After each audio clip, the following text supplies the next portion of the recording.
When my neighbor pulled his truck over and watched me plant flowers between my vegetable rows, he didn't say anything for a long time. Then he said, "Son, this is Colorado farm country. We don't plant flowers." 3 years later, that same man knocked on my gate and asked me what I was doing differently, because his fields were failing and mine weren't. Weld County, Colorado is one of the most agriculturally productive counties in the United States, and one of the most agriculturally traditional. Drive any county road out here in the eastern Colorado High Plains, and what you see in every direction to every horizon is the same thing: corn, wheat, and the occasional feedlot. Fields that run 1,000 acres without a tree, without a hedgerow, without a weed, without anything that wasn't planted by a GPS-guided machine and sprayed by a drone. Agriculture as industry, efficient, enormous, and deeply, deeply skeptical of anything different. I bought 22 acres in the middle of all of it. Not 1,000 acres, not a feedlot, 22 acres of high plains soil that I intended to farm in a way that nobody around me was farming. Diverse crops, no synthetic inputs. Soil health as the primary objective. Cover crops, compost, beneficial insects, perennial plantings, market garden production for direct sale. The land itself was typical of the region. Deep, dark, wind-deposited loess soil over a clay subsoil, with a history of continuous wheat monoculture that had compacted the surface, depleted the organic matter, and left a chemical legacy from decades of herbicide and fertilizer applications. Good bones, bad habits. My nearest neighbor to the north was a man named Gary, who ran 4,000 acres of corn and winter wheat with his 2 sons. To the south, another operation of similar scale. To the east and west, the same. I was a 22-acre interruption in a landscape of industrial monoculture, and from the first week, the surrounding farmers noticed. Gary stopped at my fence line on the 3rd day I was working the land. He leaned on his truck door and watched me for a while. Then he said, "What are you putting in?" I told him. "Vegetables, flowers, cover crops, perennial herbs, a small fruit section." He was quiet for a moment. "All on 22 acres, he said. "Yes, sir." Another pause. "That's going to be a lot of work," he said, in the tone of someone who actually means that's not going to work. He drove away. That was the beginning. Before I planted anything, I needed to understand what decades of industrial wheat monoculture had actually done to this soil. Because High Plains' lowest soil, the deep wind-deposited material that underlies most of the eastern Colorado agricultural land, is genuinely extraordinary stuff in its natural state. Rich in minerals, deep, well-structured. The kind of soil that built the agricultural wealth of the Great Plains before industrial farming methods began to mine it, rather than build it. My soil had been mined. The lab results told the story clearly. Organic matter at 1.1%. The natural level for this soil type in healthy condition is closer to 4 or 5%. It had been cut by more than half through decades of tillage, bare fallow periods, and the absence of any organic matter returned to the soil. Compaction at 8 inches, a classic plow pan, the layer of dense, root-impeding soil created by decades of tillage at the same depth. Biological activity, severely reduced. The microbial communities that make soil nutrients available to plants were present but suppressed by the chemical history of the field. The soil wasn't dead. It was exhausted and compressed and chemically disrupted. But it had a memory of what it had been, and with the right approach, it could remember. The extension agent at Colorado State University, who reviewed my soil results and my farming plan, looked at me across his desk with an expression I would come to know well. Over the following years, the expression of someone who respected the science behind what I was proposing, but had doubts about the execution. "Everything you're planning is supported by the research," he said. The challenge is that you're surrounded by conventional operations that use inputs that will drift onto your land. Your neighbors' herbicide applications, their pesticide programs. You're going to be managing the effects of their operations on your 22 acres, whether you want to or not. I hadn't fully thought about that. And he said, they're going to watch you. When things go wrong, and things will go wrong, they're going to be watching. I thanked him and drove back to Weld County. That conversation sat with me for a long time. He was right about all of it.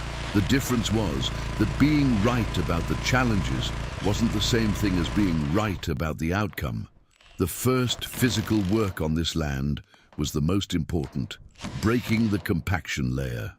Standard disc or moldboard plow would have done nothing useful. It would have simply moved the plow pan down another few inches and created a new one. I needed to shatter the compaction zone without inverting the soil profile, without destroying what remained of the soil biology in the upper layers. I rented a chisel plow, a deep tillage implement that runs steel shanks through the soil at 12 to 16 inches depth, fracturing the compaction layer without turning the soil over. One pass. Across the 22 acres, the chisel shanks running through the plow pan, breaking it, opening channels for future root penetration and water infiltration. Gary watched from his truck at the fence line when I was making that first pass. I could see him in my peripheral vision, a stationary truck on the county road, watching my unfamiliar implement cross the field. He didn't stop to ask what I was doing. He just watched. After the chisel plow pass, I did something that no conventional operation in Weld County would do. I planted a cover crop cocktail rather than leaving the field bare or planting a cash crop immediately. 12 species in one mix. 4 legumes for nitrogen fixation, 3 grasses for biomass production and root architecture, 2 brassicas for deep taproot action to further break the subsoil, and 3 flowering species for beneficial insect habitat. The mixture looked like chaos compared to the clean monoculture rows of the surrounding fields. My neighbor to the south, a quieter man than Gary, but equally skeptical, drove slowly past the day I was seeding the cover crop cocktail. He stopped, looked at the field, looked at me, looked at the field again. "What is that?" he asked. "Cover crop," I said. "For what crop?" "For the soil," I said. He drove away slowly. I could tell by the speed of his departure that he was already formulating the story he would tell at the next gathering of local farmers. Nobody who hasn't farmed the eastern Colorado high plains fully understands the wind. It is not occasional wind. It is not seasonal wind. It is a permanent, structural feature of the landscape, a prevailing westerly that moves across the flat terrain with nothing to stop it, nothing to slow it, nothing to deflect it. In spring, it carries topsoil. In summer, it desiccates crops. In fall, it strips whatever organic matter might be accumulating on the soil surface. In winter, it scours the bare fields down to the subsoil and deposits the material. Somewhere else, sometimes on the roads, sometimes in the fence lines, sometimes across the county boundary. Every conventional operation around me dealt with the wind by ignoring it. Their fields were bare for significant portions of the year, and when the wind came, the topsoil went. It was considered an acceptable cost of doing business at scale. You couldn't afford to manage wind erosion on 4,000 acres the way you could manage it on 22. On 22 acres, I could afford to do it right.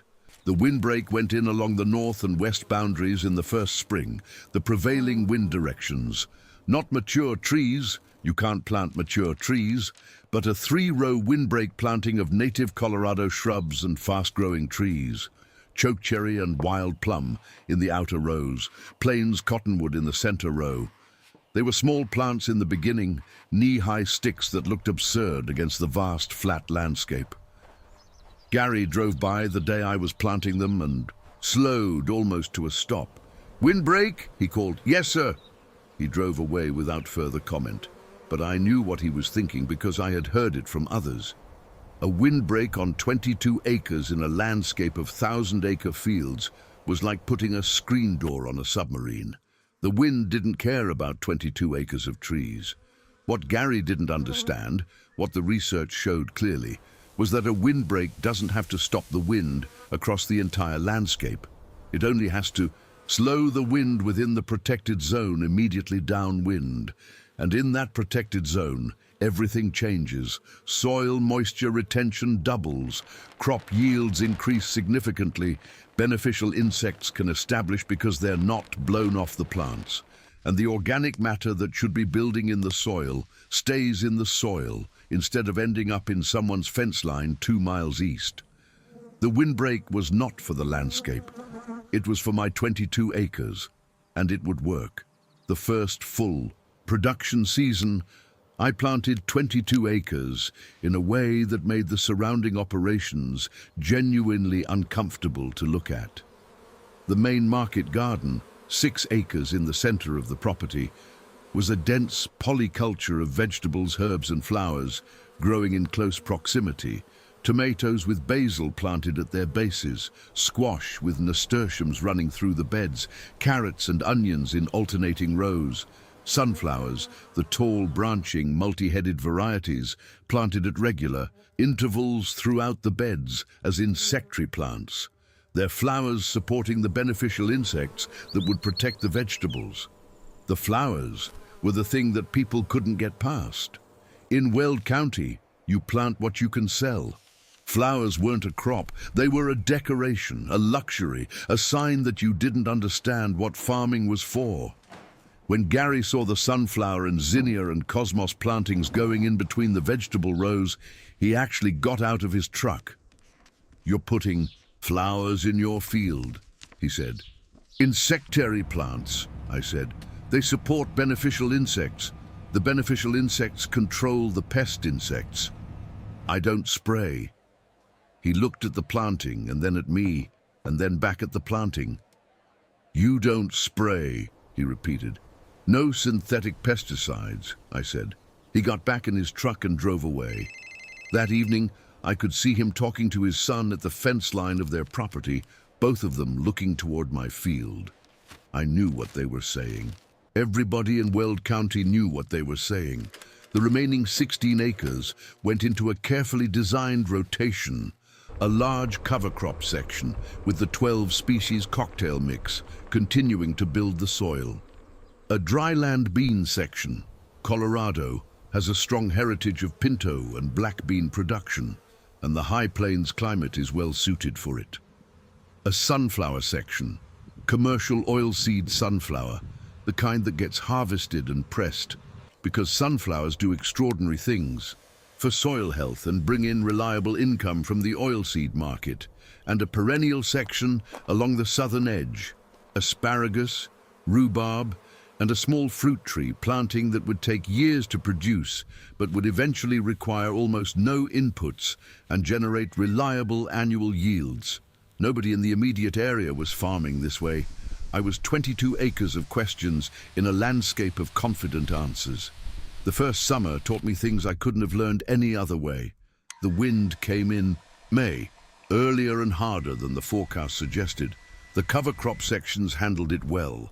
The dense mixed stand of plants held the soil surface, and the windbreak, though still small, provided measurable protection in the zone immediately to its east. But the market garden beds, which I had mulched with straw but not yet fully established, lost some surface mulch to the wind in the first big event. I spent 2 days adding additional mulch and installing temporary windbreak fabric on the most exposed beds. The herbicide drift came in June. Gary's operation to the north was spraying his corn for broadleaf weeds, a standard practice done correctly from his perspective. But the wind carried a measurable amount of the spray across the fence line and onto my northern beds. I found the damage 3 days later, twisted, cupped leaves on the tomatoes and beans in the northernmost section. Classic broadleaf herbicide drift injury. I didn't confront Gary. There was nothing to be gained. The drift was probably unintentional, or at least not malicious. and the relationship with the surrounding farmers was going to matter over the long term. I lost about 15% of the northern bed plantings, transplanted replacements from the greenhouse, and installed a buffer strip of tall sunflowers along the northern fence line to provide some physical barrier against future drift events. The pest pressure was real in the first summer. Without the established beneficial insect communities that take time to build on a recovering farm, the aphids found my crops before the predatory insects found the aphids. I managed with targeted interventions, water sprays, physical removal, insecticidal soap on the worst infestations, but the pest pressure in the first season was higher than it would be once the ecosystem established itself. Gary came by in late July to look at my tomatoes. They were producing despite everything. Heavily, actually, because the soil work and the irrigation management and the organic matter additions had created growing conditions that the plants responded to enthusiastically. He stood at the fence and looked at the tomato rows for a long time. "How are those doing?" he asked. "Well," I said. He nodded slowly. "Wind got some of them early," he said. He had noticed. He knew. "Lost some," I said. They came back. He drove away, but he had asked. That was something. A farm on the high plains needs infrastructure that works with the climate, not against it. The main barn went up in the first summer, a simple pole structure with metal siding and roof, oriented to minimize wind loading from the prevailing westerly. Inside, tool storage, produce washing and packing area, a walk-in cooler I built from rigid foam insulation panels for post-harvest produce storage. The cooler was essential for market sales, vegetables harvested in the morning and held at proper temperature all day at a farmer's market arrive in condition that sets them apart from produce that has been sitting in the heat. The irrigation system was critical on the high plains. This is semi-arid country. Annual precipitation averages around 14 inches, most of it falling outside the growing season. Without irrigation, the market garden was impossible. I drilled a well and installed a drip irrigation system. Drip rather than overhead sprinklers, because drip puts water at the root zone where it's needed, loses nothing to evaporation in the dry, Colorado air, and keeps the foliage dry, which reduces fungal disease pressure. The greenhouse went up in the second half of the first year, a high tunnel structure, 30 by 90 feet, positioned on the south side of the barn to catch maximum winter sun. The high tunnel extended my growing season significantly in both directions, starting crops 6 weeks earlier in spring and continuing production 6 weeks later into fall than would be possible in the open field. Gary drove by the day the high tunnel plastic was going on. He slowed. He stopped. He looked at the structure for a long time. Then he did something he hadn't done before. He pulled into my driveway. He walked over and looked at the high tunnel frame and the plastic going on and the drip lines visible inside. "High tunnel?" he said. "Yes, sir." "Season extension." "Spring and fall both," I said. He looked at it for another moment. "How long is your season with that?" "About 220 days, I said. "Maybe more." He nodded very slowly. "Our season here is about 150, he said. He wasn't criticizing. He was calculating. He went back to his truck. That was the first real conversation we had. Word travels in Weld County farm country the way it travels in any small, tight community. Through truck windows, at fence lines, at the feed store, at the diner in town on Tuesday mornings, at the county fair. I knew people were talking about my operation because in the second year, people I had never met began slowing down on the county road to look at the farm. Some of what they said got back to me, that I was a hobby farmer, that the flowers were proof I wasn't serious, that no one could make a living on 22 acres in the middle of corn and wheat country, that I'd be gone in 3 years. Some of it was said to my face. A farmer 2 miles east told me at the feed store that he'd heard I wasn't spraying and wanted to know how I planned to control my weeds, because if my farm went weedy, it would seed his fields. I told him about my cultivation practices, my cover crop program, my mulching regime. He listened politely and said he'd be watching. What nobody said to my face, what the data from my fields was starting to show clearly, was that my soil was improving faster than anyone in the conventional operations around me had seen soil improve. The organic matter readings at the end of year 2 were at 2.3%, more than double the starting point in 24 months. The compaction layer was gone, fractured by the chisel plow and dissolved by the root action of the cover crop cocktail. The biological activity readings were climbing steadily.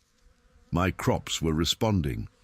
The market garden in year 2 produced yields per acre that I had to check twice because I didn't believe the first calculation.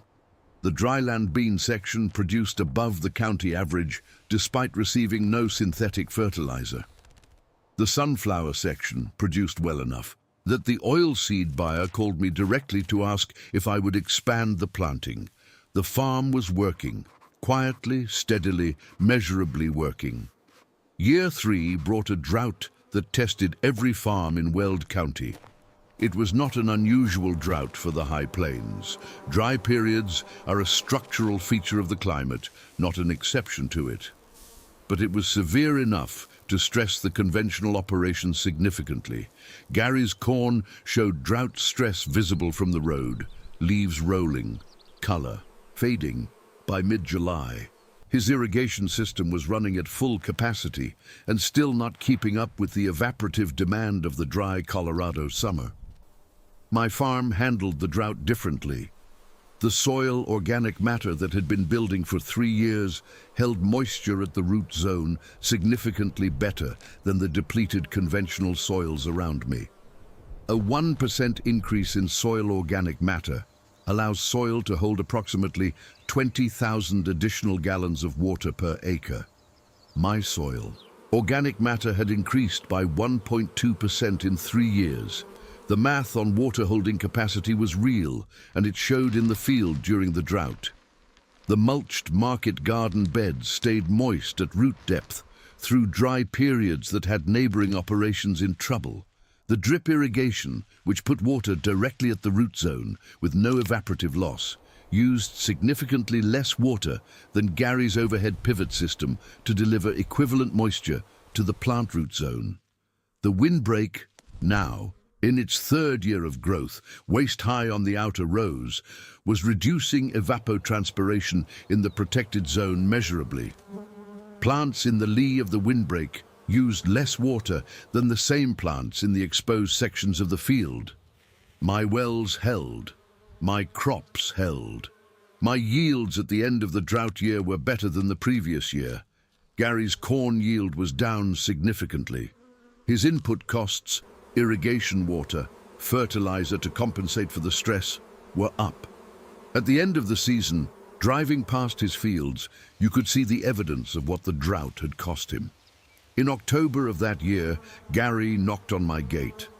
I heard his truck on the driveway before I saw him. It was a Tuesday afternoon in October, the harvest done, the cover crop seeded on the rotation sections, the high tunnel producing fall greens. I came out of the barn, and Gary was standing at the gate with his hat in his hands, not on his head, which is how you could tell it was a serious conversation.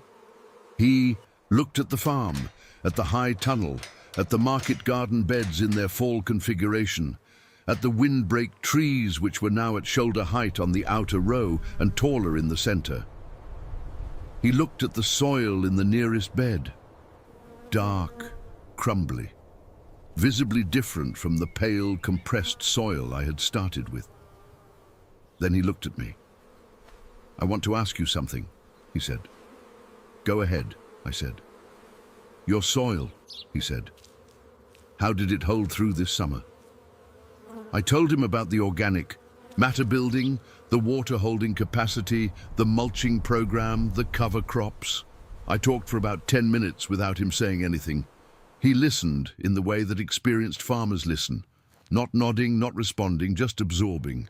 When I finished, he was quiet for a moment. Then he said, "I've been farming this ground for 31 years. My father farmed it before me. The topsoil is thinner than when my father started. Every year it gets a little thinner." He paused. This summer was the first time I thought about what happens when it's gone. I didn't say anything. There wasn't anything useful to say. "What would you do," he said, "if you had 4,000 acres? It was the most significant question anyone had asked me since I'd arrived in Weld County. By the end of year 3, the 22 acres looked nothing like the exhausted wheat monoculture I had started with. The market garden was producing at a scale that supplied 3 farmers' markets weekly, 6 restaurants in Fort Collins and Greeley, and a CSA membership of 44 households. The diversity of what came out of those 6 acres every week was something that people in the surrounding county had never seen from a local farm. 50-plus varieties of vegetables, herbs, and edible flowers through the season. The windbreak trees were establishing visibly. The outer chokecherry and wild plum rows were at shoulder height. The center cottonwood row was above head height in the best specimens. In 5 years, they would be a real windbreak. In 10, a defining feature of the landscape. The soil organic matter reading at the end of year 3 was 3.1%, nearly triple the starting point. The compaction layer was gone.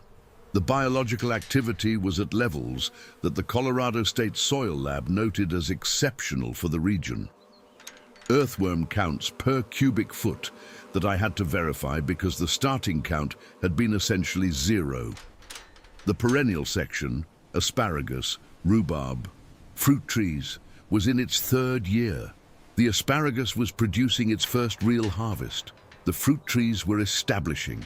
In 2 more years, the perennial section would require minimal labor and produce reliable annual income.